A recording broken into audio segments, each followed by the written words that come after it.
কেন?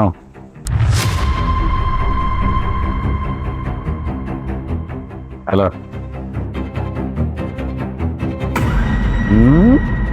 রানী, কি অবস্থা? আচ্ছা, আজকে তোমার হাজিরা দেওয়ার আগে তোমার লগে একটা গেম খেলবো। কি কোন স্যার? গেম খেলবেন? গেম টেম খেলতে পারি না।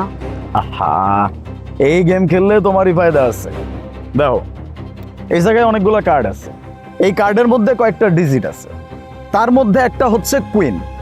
আমি তোমারে 3টা কার্ড দেবো, নিজের কাছে 3টা কার্ড রাখ। আমার 3টা কার্ডের মধ্যে যে কোনো একটাও যদি কুইন বের হয়, তাইলে গেমটা আমি জিততে যাবো। আর যদি তোমার 3টা কার্ডের মধ্যে একটা কুইন বাইর হয়, তাহলে গেমটা তুমি জিততে যাইবা। যদি তুমি যেত, তাইলে তোমার যে হাজিরা, এই হাজিরার 3 গুণ টাকা আমি তোমারে দিব। আর যদি আমি জিতি, তাহলে তুমি তোমার হাজিরা পাইবা না। না স্যার, আমি কোনোদিন কোনো গেম টেম খেলি নাই, এসব আমি পারি না। আমি হাইরা যাবো, পরে আমার সব যাইব গা। আমি খেলুম না, আপনি আমার টাকাটা দিয়ে দেন। টাকা কিন্তু 3 গুণ। কি করি আমি তো কিছুই বুঝতে পারতাছি না। স্যার কইছে এই গেমটা খেললে আমি যদি জিতি তাহলে 3 ডবল টাকা পাবো, আর যদি হাইরা যাই তাহলে নাকি আজকে টাকাটাও পাবো না। আবার এদিকে আমার তো টাকাও লাগবে মায়ের অপারেশনের লাইগা। কি ব্যাপার, খেলবো নাকি খেলবো না? না, খেলি, যা হয় দেখা যাব। আচ্ছা স্যার, আমি খেলুম। বাহ, ঠিক আছে। আমি যেহেতু এই জায়গার বস, তাহলে প্রথম কার্ডগুলা আমি নেই নাকি? 1 2 3, 1 2 3। এলো, গেমটা তো আমি জিতমু, তাহলে শো করি। কে পাইছি?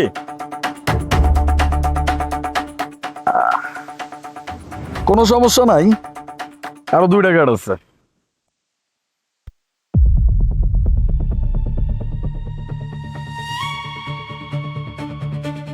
Last chance. আমি কখনো হারি নাই, বুঝছো? এই গেমটাও আমি হারবো না, এটা শিওর।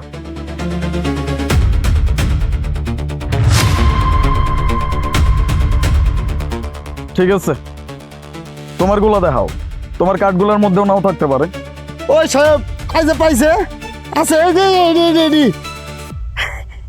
স্যার, এই যে যেটা কথা কইছেন এটা তো আমার কাছে আছে, আমি পাইছি। তার মানে আমি জিতে গেছি। আমি ওই যে আমার ওই যে টাকা 3 গুণ পাবো না? দেন, আমার টাকাটা দিয়ে দেন। দোকান তো কথা যেহেতু দিছিলাম, তাইলে টাকা তো অবশ্যই দেওয়া লাগবে।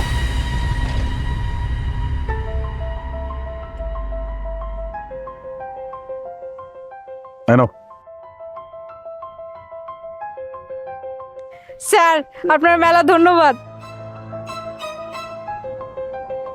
স্যার, আমিও খেলবো এই খেলা, আমি বুঝি। কানের নিচে একটা থাপ্পড় দিন। গেম খেলতে এসে নিজের চেহারা দেখছো? আমি এই গেম খালি সুন্দরী মাইয়া মানুষের লগে খেলি। নিজের হাজিরা লর যা, গেম খেলতে এসে ধর।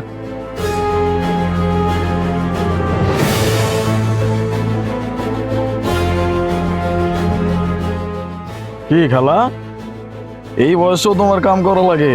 বয়স তো কম হয় নাই। কি যে কন্যা স্যার, এই বয়সে কাজ না করলে পেটে ভাত চাইবো, খাইতে হইব না? খাইতে হইলে তো কাম করতে হইব।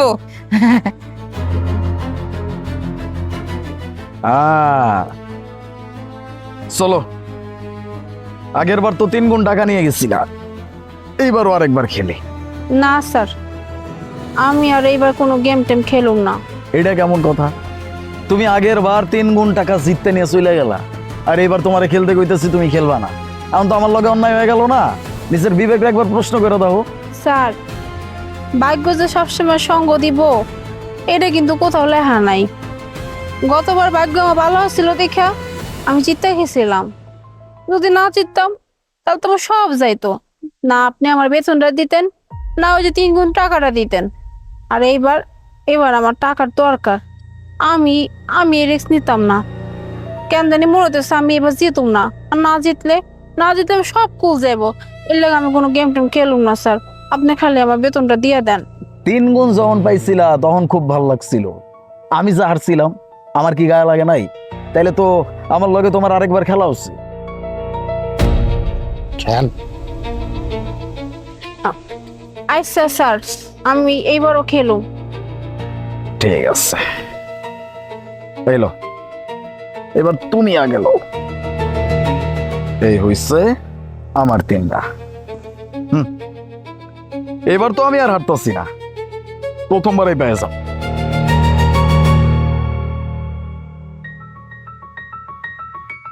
কোনো সমস্যা নাই, এই খেলাতে আমি এক্সপার্ট।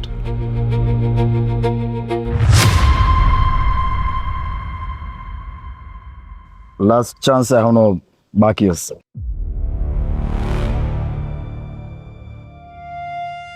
ওই ওই যে ওই যে ওই যে আবার আইছে।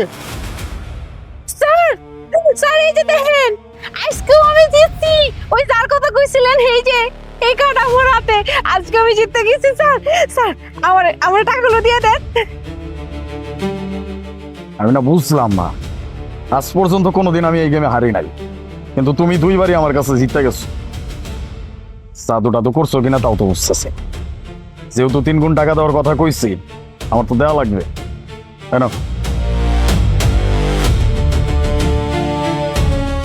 স্যার, আমার ভাগ্যটা মনে আজকেও আমার অনেক ভালো ছিল, কিন্তু তো আজকেও 3 গুণ টাকা জিতলাম। আপনার অনেক ধন্যবাদ স্যার এই গেমটা খেলানোর লাইগা। স্যার আজকে আমি খেলবো। এই মেজাজ খারাপ করাবি না, এমনি টাকা আটছি আবার গেম খেলতে ইচ্ছে। তোরা কইছি না এই গেম খালি আমি সুন্দরী মাইয়া মানুষের লগে খেলি? স্যার এগুলো কিন্তু ঠিক করতেছেন না আপনি।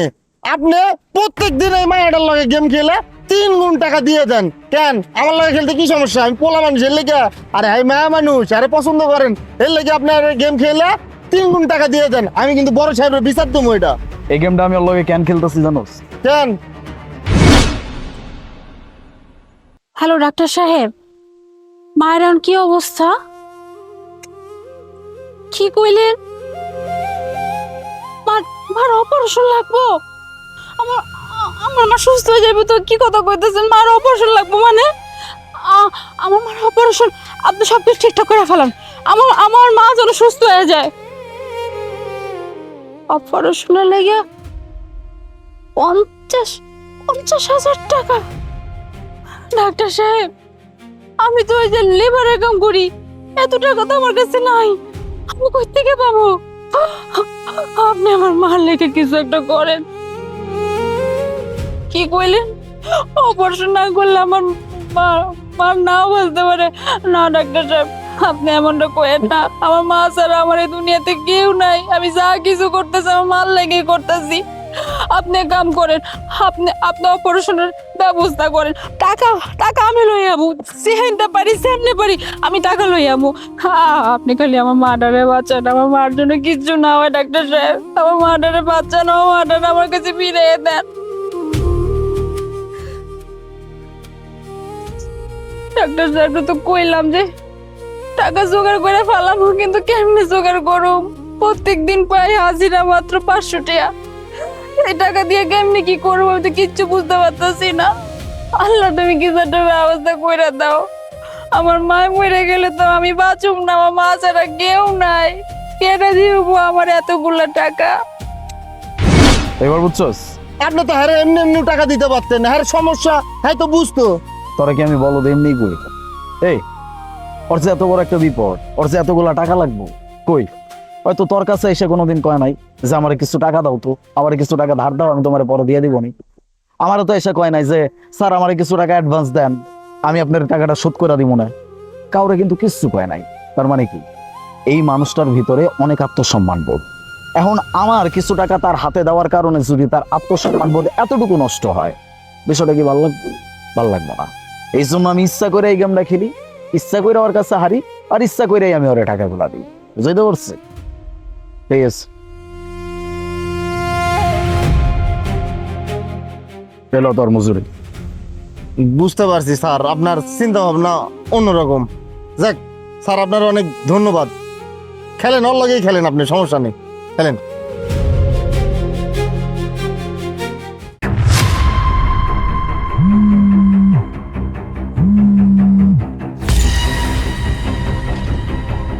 কিরে তোর এই অবস্থা কেন? ভাইয়া ভাইয়া তুমি প্লিজ একটু চুপ থাকো কেমন? এখন যা হবে সব তুমি নিজের চোখেই দেখতে পারবা, শুধু তুমি কোনো কথা বইলো না। কি হয়েছে?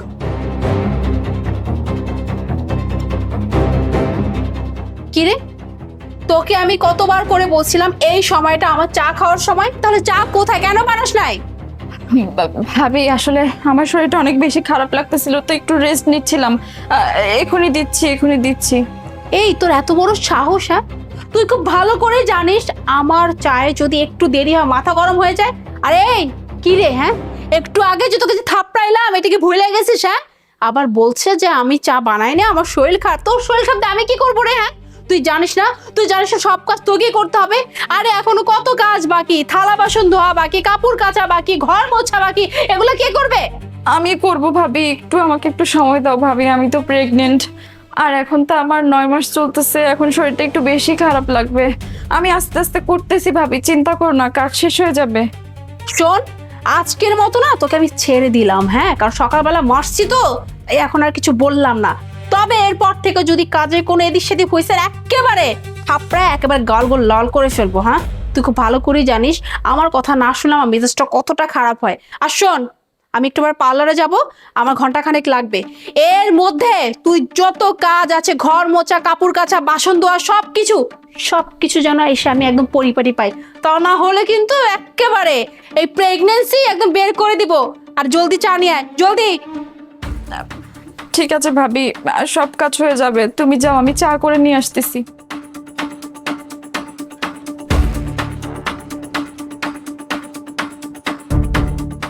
ভাইয়া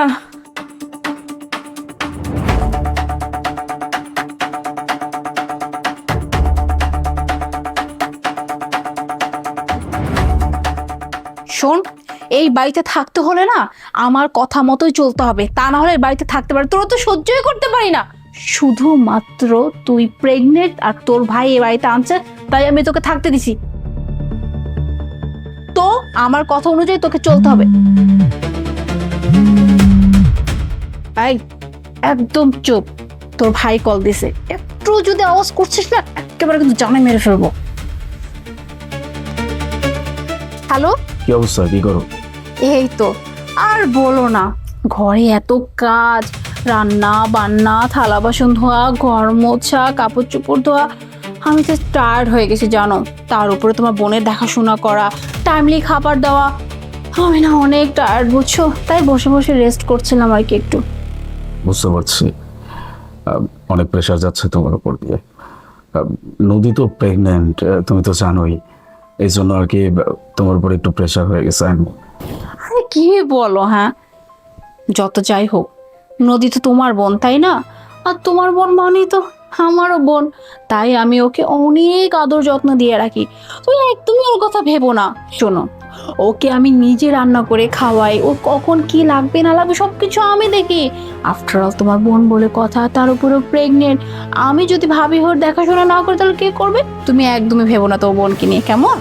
মোনা, নদী আমার একমাত্র বোন, তুমি খুব ভালো করে জানো। ও প্রেগনেন্ট, এ সময় ওর একটু খেয়াল রাখা উচিত। তুমি প্লিজ একটু ওকে খেয়াল রাখো।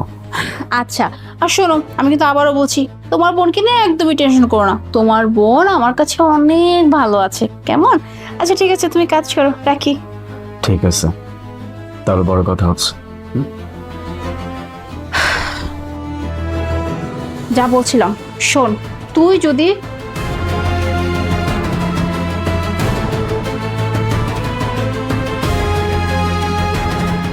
তার মানে আমার পিছে এত কিছু হচ্ছে। ওকে, আজকে তো হাতে না। হ্যাঁ বেবি, শোনো, আমি সময় মতো চলে আসবো। তুমি যেখানের কথা বলছো ওখানে চলে আসবো, একদমই দেরি করবো না, ঠিক আছে? তুমি জাস্ট আধা ঘন্টা ওয়েট করো, আমি আসছি। ভাবি এই যে চা। ভাবি আমি না আজকে কাপড়গুলো মিলতে পারি নাই। কি বললি? কাপড় নাড়তে পারিস না? কেন, কি হয়েছে তোর? ওই আসলে ভাবি অনেকগুলো সিঁড়ি বেয়ে উঠতে হয় তো আমার শরীরটা অনেক বেশি খারাপ লাগতেছে, অনেক কষ্ট লাগে। ভাবি আজকে কাপড়গুলো তুমি একটু গিয়ে মেলে দাও না। আসলে ভাবি আমার তো এখন 9 মাস চলতেছে তো শরীরটা অনেক বেশি খারাপ লাগে, একটু তুমি গিয়ে কাপড়গুলো মেলে দাও না। কি বললি তুই? তোর শরীর অসুস্থ না? তো তোর শরীর অসুস্থ তা দিয়ে আমি কি করব? হ্যাঁ, আমি একদিন বলছি না আমি যা করতে বলবো তোকে তাই করতে হবে? আসছি ভাবি আমার শরীর ভালো লাগছে না, আমি ছাদে যেতে পারবো না, এটা তোমার দেখার বিষয় না। আমি তোকে বলছি কাপড় নেড়ে আসতে, মানে নেড়ে আসবি। তার জন্য যদি তুই বিছানায় পড়ে থাক এতে আমার কিচ্ছু যায় আসবে না, কিন্তু আমি তোকে যে কাজ করতে বলছি সেই কাজ তোকে সময় মতো করতে হবে। ভাবি তুমি এইভাবে কথা বলতেছো কেন? আমার ভাইয়া প্রতিদিন কাজে যাওয়ার আগে আমাকে বলে যায়, বলে বোন তুই সারাদিন শুধু রেস্ট নিবি, তোর যা খাওয়ার ইচ্ছা হয় তোর ভাবিকে বলবি, তোর ভাবি করে দিবে। সেখানে আমার ভাইয়া যাওয়ার পর তুমি আমাকে নানান রকম কাজের কথা বলো, আমি তোমার সবগুলো কাজ করে দেই, এমন কোনো কাজ নাই যেগুলো আমি করি না। আমি তোমাকে কোনোদিনও বলি না যে ভাবি আমি এই কাজটা করতে পারবো না। আর আজকে আজকে তো তুমি আমার গায়ে হাতও তুলছো, তারপর আমি তোমাকে কিছু বলি নাই। ভাবলাম থাক, বড় ভাবি তো মায়ের মতো হয়, আমাকে শাসন করতেই পারে। সেখানে এখন আমার শরীরটা এত খারাপ লাগতেছে, আমি তোমাকে বললাম গিয়ে কাপড়গুলো একটু মেলে দাও, আর তুমি আমাকে এইভাবে কথা বলতেছো। কি বললি তুই? হ্যাঁ, তোর ভাইয়া তোকে বলে যায় রেস্ট করার জন্য, আর তুই সেই রেস্ট করবি? হ্যাঁ, এই বাসায় তুই থাকতে পারছিস এইটাই তো তোর শুকরিয়া করা দরকার যে আমি তোকে এখন এই বাসায় রেখেছি। আর তুই বলছিস যে তোর ভাই তোকে রেস্ট করতে বলছে, আর তুই কেন রেস্ট করবি? হ্যাঁ, তোর রেস্টের কি দরকার? আর তুই প্রেগনেন্ট, অন্য কিছু না। হ্যাঁ, আমার 10 মাস চলে 9 মাস চলে, শোন তো 10 মাস চলুক আর 9 মাস চলুক সেটা আমার দেখার বিষয় না। আমার একটাই কথা, সেটা হচ্ছে আমি যখন যে কাজ করতে বলবো তোকে সেই কাজই করতে হবে। আর তুই কি বললি? হ্যাঁ, আমি কাজ করবো? আরে তোর মতো একটা ঘরে কাজের লোক থাকতে আমি কেন কাজ করব? হ্যাঁ, তোকে না বলছি আমি 1 গ্লাস পানিও নিজে ঢেলে খাবো না? হ্যাঁ, এই বাড়িতে যদি তোর থাকতে হয় তবে আমি যা বলবো, আমি যখন যে কাজ করতে বলবো সেই কাজ তোকে করতে হবে। আর তুই যদি এইসব কথা আমার না শুনিস তাহলে কিন্তু এই বাড়িতে থাকা চলবে না। কি বললা ভাবি তুমি? আমি তোমার বাড়ির কাজের লোক? আমাকে তুমি কাজের লোক বলতে পারলা কিভাবে ভাবি? আমি তোমার স্বামীর বোন হই, আপন বোন, মানে তোমার ননদ। সেখানে তুমি আমাকে দিয়ে ঘরের সব কাজ করাও, আমার উপর এত অত্যাচার করো, আমি তোমাকে কখনো একটা কথা বলি না। কোনোদিন তো তুমি আমাকে একটু রেস্ট নিতে দাও না, আর সেখানে তুমি আমাকে আজকে এটা কি বললা ভাবি? আমি তোমার বাড়ির কাজের লোক? আমাকে আমার ভাইয়া এই বাড়িতে নিয়ে আসছে আমার একটু ভালো থাকার জন্য, আমি কখনো এই বাড়িতে আগে আসি নাই। ভাইয়া আমাকে বলছে বোন আয় কয়েকদিন এসে আমার বাড়িতে বেড়ায় যা, তোর ভালো লাগবে। আমি সেই জন্য আসছি, শুধুমাত্র আমার ভাইয়ের জন্য। আর সেখানে তুমি আমাকে দিয়ে এত এত কাজ করাও, আর আজকে আমাকে বললো আমি এই বাড়ির কাজের লোক। ননদ? এই তোকে কে ননদ বানাইছে? হ্যাঁ, কে ননদ ভাবছে? শোন, আমি যেদিন থেকে এই বাড়িতে বিয়ে করে আসছি আমি তোকে সহ্যই করতে পারিনি। ভাগ্যিস তোর বিয়েটা হয়ে গেছিল, তুই শ্বশুর বাড়ি চলে গেছিলি, কিন্তু না, বিয়ের সাথে সাথে প্রেগনেন্ট হয়ে গেছিস। আর তোর ভাই আল্লাহ দে আটখানা নিয়ে আসছে বোনকে এখানে রেস্ট করার জন্য। বোনের মন ভালো থাকে না, শরীর ভালো রাখার জন্য এখানে নিয়ে আসছে। তুই কি ভাবছিস? হ্যাঁ, তুই আর এই যে তোর হবু বাচ্চা, এইটার ঘানি আমি টানবো? হ্যাঁ, আমি তোর জন্য সবকিছু করে দেবো, এই চিন্তা করলে চলবে না। এখন চুপচাপ ছাদে যাবি, গিয়ে সুন্দর মতো কাপড় নিয়ে আসবি, যা।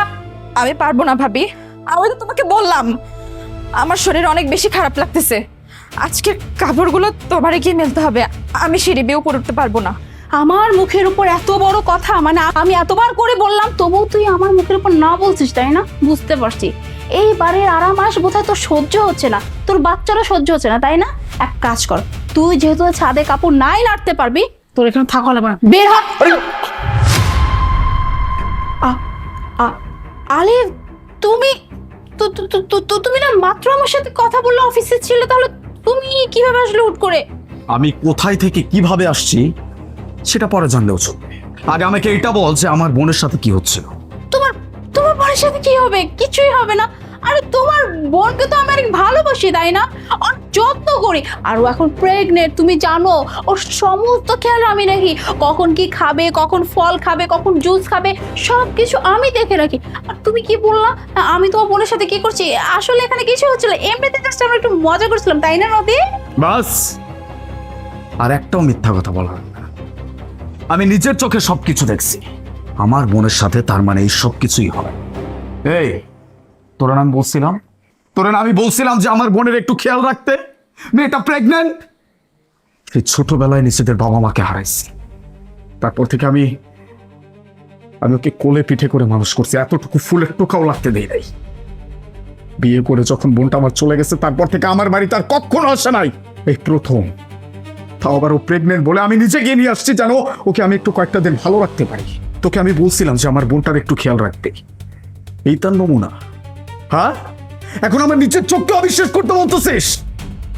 অনেক হচ্ছে, নিজের চোখে এত সবকিছু দেখার পরও তোর মতো মেয়ের সাথে সংসার করা আমার পক্ষে সম্ভব না।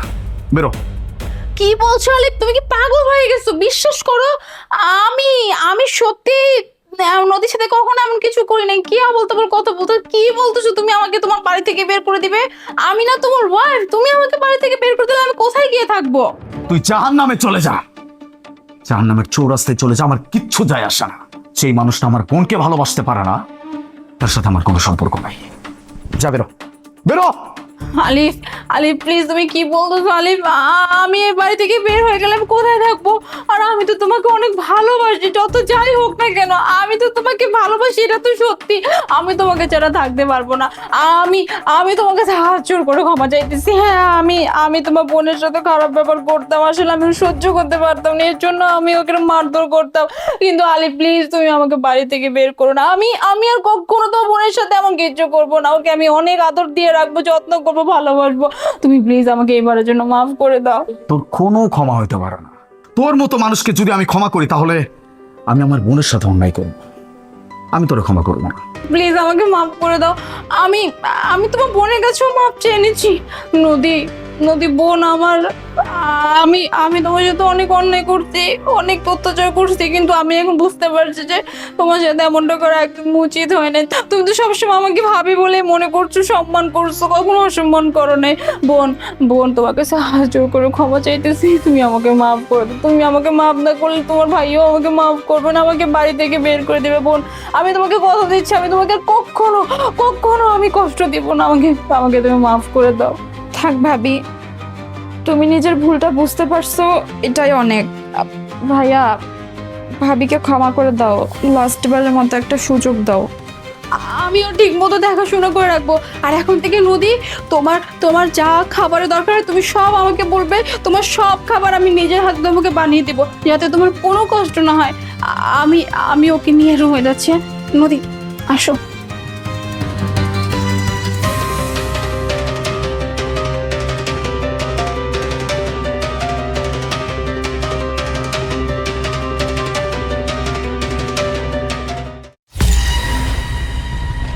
কি ব্যাপার আপন, এরকম দুষ্টামি করলে কি চলে? আর তুমি জানো না, তোমার বাসায় তোমা যদি একবার দেখে ফেলে তাহলে কি হবে বুঝতে পারতেছো? ও তো আলিফকে সবকিছু বলে দিবে। তোমাকে না আমি বুঝাই পারি না, বুঝছো? তোমাকে আমি কতবার করে বলছি যে একটু বুঝে শুনে সবকিছু করবা। আর আমরা তো গতকালকে একসঙ্গে ছিলাম, তুমি না মানে একটু বুঝছো, একটু তোমার জলদি বেশি। আর তুমি তো জানোই আমি তোমাকে কতটা পছন্দ করি। আর শোনো, আলিফকে কত কিছু ম্যানেজ করে আমি ওকে এইসব বোঝাইছি যে আমি ওকে ভালোবাসি। আসলে আমি তো ওকে ভালোবাসি না, আমি তো তোমাকে ভালোবাসি। পিচ্ছি মায়াটার জন্য আজকে আমরা ধরা খাইছি। আল্লাহ জানে স্যার আজকে কি করব। আল্লাহ বাঁচাও আল্লাহ। আর তুমি না, আচ্ছা শোনো, যাই হোক, তোমাকে একটা কথা বলছিলাম। আলিফ কিন্তু আর 1 মাস পরেই আসবে, ঠিক আছে? আলিফ যখন আসবে তখন কিন্তু অবশ্যই যেভাবে বলছি ওইভাবে কিন্তু থাকবে। ও যেন গুণাক্ষরও জানতে না পারে যে তোমার সাথে আমার একটা ভালো সম্পর্ক আছে, মানে আমি তোমাকে ভালোবাসি আর তুমিও আমাকে ভালোবাসো। কি বুঝতে পারছো? কি ব্যাপার, কথা বলতেছো না কেন? দাঁড়িয়ে আছো, কিছু বলো। তোমার মা কি তোমার উপরে কোনো রকম অত্যাচার করে? হ্যাঁ বাবা, মা আমাকে খুব মারে আর আমাকে খুব বকে। আর তুমি জানো, আমাকে 2-3 দিন না খাইয়ে রাখে, তোমার সাথে আমাকে কথা অবধি বলতে দেয় না। আর আমি তাই এই প্ল্যানটা করছি।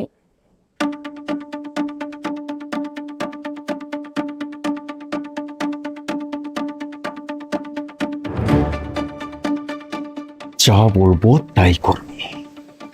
তোর মালকিনের সাথে এমন ভাবে কথা বলবি যেন ও না বুঝতে পারে যে আমি এখানে চলে আসছি, ঠিক আছে? তোর ব্যবস্থা আমি পরে করতেছি। যা যা। হ্যাঁ ম্যাডাম, আমি তো কথা কইতেছি কোন। কি ব্যাপার আপন, তুমি কবে থেকে আমাকে আমার ম্যাডাম বলে ডাকতেছো? না ম্যাডাম, তেমন কিছু না, এমনিতেই। আমি না তোমাকে বলছি সবসময় আলিফের সামনেই শুধু আমাকে ম্যাডাম বলে ডাকবে, এছাড়া সবসময় আমাকে বেবি বলে ডাকবে। কি বলে ডাকবে? বেবি। এই তো। আর শোনো, যেটা বলছিলাম, শুধু একবার আলিফের কাছ থেকে সম্পত্তি নিয়ে নেই, তারপরে তুমি আর আমি সারা জীবনের জন্য একসঙ্গে থাকবো। এবার একটু খুলো না, আমার দম বন্ধ হয়ে আসতেছে, কষ্ট হচ্ছে আমার। কি ব্যাপার? হ্যাঁ, কথা কেন বলতেছো না তুমি? ম্যাডাম কথা কইতেছি তো আমি, আর কথা কইতেছি তো। এরকম কেউ করে নাকি? হ্যাঁ, তুমি কি বুঝতে পারতেছো না আমার কতটা কষ্ট হচ্ছিল? মাই গড, শুধুমাত্র তোমাকে আমি ভালোবাসি বিদায় এতক্ষণ পর্যন্ত এটা সহ্য করছি, আর তুমি আমাকে ম্যাডাম বলে ডাকতেছো না, আমি এটাই বুঝতেছি। হ্যাঁ, তোমাকে আমি বলছি যে আলিফের সামনে, তোমার সামনে তুমি আমাকে ম্যাডাম বলে ডাকবে, এছাড়া তুমি আমাকে সবসময় বেবি বলে ডাকবে, কারণ তুমি আমাকে বেবি বলে ডাকলে না আমার খুবই ভালো লাগে। আর শোনো, তুমি একটা কথা কেন বুঝতেছো না, আমি তো শুধুমাত্র আলিফকে বিয়ে করছি ওর সম্পত্তির জন্য, তা না হলে ওকে কি আমি বিয়ে করতাম বলো? ম্যাডাম আমার না অনেক ডর করে, স্যারে যদি জানতে পারে একবার যে আপনার লগে আমার এই সম্পর্ক, আমার তো স্যার সেই অবস্থা খারাপ করে আলাবো, আবার চাকরি থেকে বাদ দিব। আরে পাগল, ও কি বলবে? হ্যাঁ, আর এমনি তো ও আমার নিজের মেয়ে না, আমার সব মেয়ে। ও যদি উল্টাপাল্টা কিছু করে না, এই দুনিয়া থেকে সরাতে না আমি একটা সেকেন্ডও ভাববো না, বুঝছো? তো তুমি রিল্যাক্স থাকো, তুমি শুধু আমাকে ভালোবাসবে, ব্যাস, আমি এটাই চাই। ওইটা না ম্যাডাম, আসলে আপনার তো মাইয়া আছে, মাইয়া দেখে যদি আর বাপেরে কইয়া দেয়, তা আমার যে কি অবস্থাটা করব। আর আপনি ওই মায়াটার উপর যে নির্যাতনটি করেন, এটি যদি আর বাপে জানতে পারে, কি যে অবস্থা করব। আমার না ম্যাডাম খুব খারাপ লাগে ওই বাচ্চাটার উপর যখন আপনি অত্যাচার করেন। আমি কিছু কইতে পারি না চাকরির ভয়ে, আপনি যদি আমারে বাসা থেকে বাইর করে দেন। কি বলছো তুমি? তোমাকে আমি চাকরি থেকে বের করে দিব? আপন, আমি তোমাকে ভালোবাসি, আমি তোমাকে অনেক পছন্দ করি, আর আমি কেন তোমাকে চাকরি থেকে বের করে দিব? বড় শোনো, আলিফের ইনকাম না আরো 4 গুণ বেড়ে গেছে, তাই নেক্সট মান্থ থেকে তোমাকে স্যালারি আমি 2 গুণ বাড়িয়ে দেবো। আর তুমি বলছো কি না তোমার ভয় হচ্ছে চাকরি থেকে বের করে দেবো? কখনো না। শোনো, আমি তোমাকে টাকা দেবো, আর তার বিনিময়ে তুমি আমাকে ভালোবাসা দিবে, ব্যাস। আর শোনো, একবার শুধু সম্পত্তি হাতে নিয়ে নেই, তারপরে তুমি আর আমি একেবারে সারা জীবনের জন্য একসঙ্গে থাকবো। না ম্যাডাম, আমি আর চাকরি করবো না। আমি কালকে সকালবেলায় আমার ব্যাগপত্র যা আছে বাইরে আমি গ্রামে চলে যাবো, আপনার চাকরি আর আমি করবো না। বুঝতে পারতেছেন আপনারা তো ভয় কিসের? আমি তো আছি, তাই না? আমি যেখানে আছি সেখানে তোমার ভয় পাওয়ার কি দরকার? শুধু এতটুকু বলতেছি, তুমি একটু বুঝে চলবে, যাতে করে তোমার স্যার আমাদের ব্যাপারটা কোনোভাবে জানতে না পারে। ম্যাডাম আমি আপনার বাইরে। আলিফ, তোমার না 1 মাস পরে আসার কথা ছিল, তুমি হুট করে চলে আসছে, এমনকি তুমি আমাকে একটা ফোন করেও বললে না, মানে বুঝলাম না। আর তুই কি রে এখানে দাঁড়ায় আছিস কেন? যা গিয়ে ভিতরে কাজ কর, যা। এই, কে কোথায় যাবে? কেউ কোথাও যাবে না। আর ও তো নিজের কাজই করতেছিল, শুধুমাত্র আমার কথায় নিজের কাজ করতেছিল। এখানে এতক্ষণ পর্যন্ত যা কিছু হয়েছে সবকিছু আমার ইশারায় হয়েছে। এসব কিছু চলে না, আমার পিঠ পিছে এইগুলোই চলে। আলিফ, এগুলো কি বলতেছো? হ্যাঁ, ও সম্পূর্ণ মিথ্যা কথা বলতেছে, শুধুমাত্র তোমার কানে উল্টাপাল্টা কথা বলতেছে, যাতে করে আমাকে তোমার কাছে খারাপ বানাতে পারে, এর জন্য। স্যার ম্যাডামে মিথ্যা কথা কইতাছে, আমি কোনো জোর টোর করি নাই, উল্টা ম্যাডামে আমারে জোর করছে। ম্যাডামের লগে যদি আমি এরকম না করি, আমার নাকি চাকরি থেকে বাদ দিব, গ্রামে দিয়ে পাঠাবো, এই ভয়টা আমি করছি। স্যার আমার কোনো দোষ নাই। কে কতটুকু ভালো আর কে কতটুকু খারাপ এটা বুঝতে আমার বাকি নাই। আমি সব কিছু নিজের চোখে দেখছি, আমি নিজের চোখে দেখছি, নিজের কানে শুনছি। কারো কথা আমার শুনতে হবে না, কাকে বিশ্বাস করতে হবে আর কাকে বিশ্বাস করতে হবে না সেটাও আমি খুব ভালো করে জানি। এই, তোকে আমি বলছিলাম যে আমার এই মা মরা মেয়েটাকে একটু খেয়াল রাখবি। আমি শুধুমাত্র আমার মেয়ের জন্য তোকে বিয়ে করছি, আর তুই আমাকে কি বলছিলি? বলছিলি এইটাই যে তোমার মেয়ে মানে হচ্ছে আমার মেয়ে, আর সেই মেয়ের উপরে তুই দিনের পর দিন অত্যাচার করছিস, ওকে বকছিস, ওর গায়ে পর্যন্ত হাত তুলছিস, এমনকি আমার মেয়েটাকে তুই কিভাবে খেতে পর্যন্ত দিসনি। আর পিছে পিছে আমার এই বাড়ির কাজের লোকের সাথে নিজের কথাটা উচ্চারণ করতেও এখন আমার লজ্জা লাগতেছে। বেরো, তোর মতো মেয়ের সাথে সংসার তো অনেক দূরের কথা, আমি তোর চেহারাটাও আর দেখতে চাই না। বেরো। আলিফ শোনো না, আমি আমি আমি স্বীকার করতেছি আসলে ও যা কিছু তোমাকে বলছে সবকিছুই সত্যি, কিন্তু আলিফ আমাকে প্লিজ মাফ করে দাও আলিফ। আমি আসলে বুঝতে পারিনি যে আমি এত বড় একটা অন্যায় করে যাচ্ছিলাম। আমি মনে করছি যে আমি যা কিছু করতেছি ঠিক করতেছি, আর তোমার মেয়েকে আমি আমার আপন মেয়ের মতোই রাখবো। তুমি আমাকে প্লিজ এবারের মতো ক্ষমা করে দাও। কিসের মাপ চাচ্ছিস? তোদের তো 14 কপালের ভাগ্য যে আমি এখনো পর্যন্ত তোদের গায়ে হাত তুলি নাই, তোদেরকে পুলিশে দেই নাই। ভালোই বলতেছি, এই মুহূর্তে দুইজনই আমার চোখের সামনে থেকে চলে যাবি। যদি আমার মাথা গরম হয়ে যায়, আমি কিন্তু এখানে দুইজনকে জ্যান্ত পুঁতে ফেলবো। বেরো বেরো।